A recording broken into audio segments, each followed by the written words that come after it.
Welcome back.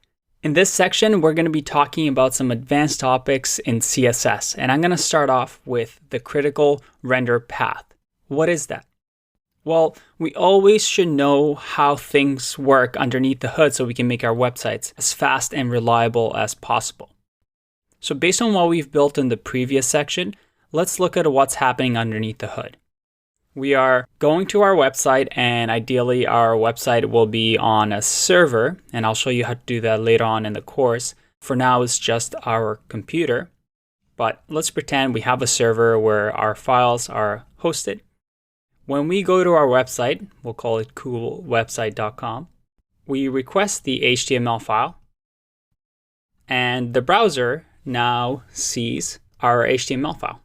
Reads through this document, and as it's looking through, it notices that, oh, I need a CSS file here.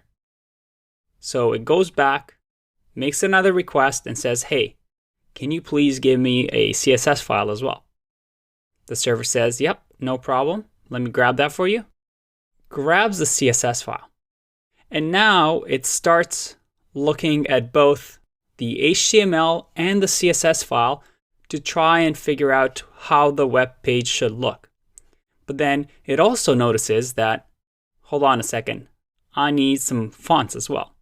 So it goes to this address and looks for a font. Again, the website now asks the website that the fonts are hosted at. In our case, it's the Google API, and it grabs the font file. Now here's the thing.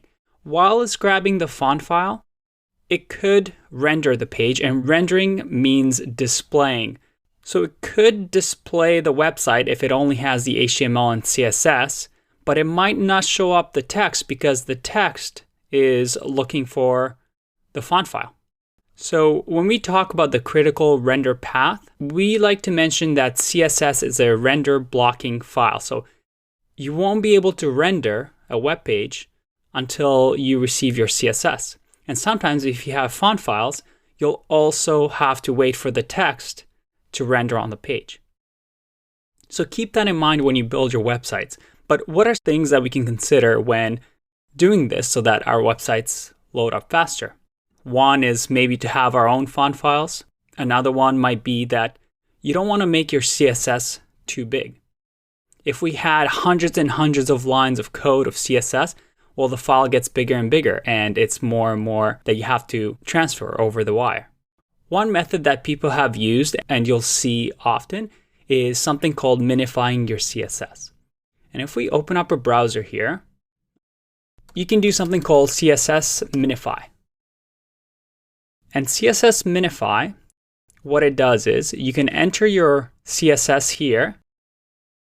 You can see an example over here. So you enter this, and you click minify. And what minify does, it removes all the white space. So everything is on one line, just really tiny together. So even though it's the same CSS, it technically makes the file a little bit smaller so that the number of bytes that you're sending over the internet is a lot less. And you'll see that technique used in JavaScript as well, and we'll talk about that in that section. But that is the critical render path, a path that a website takes to display something to the user. I'll see you in the next one. Bye-bye.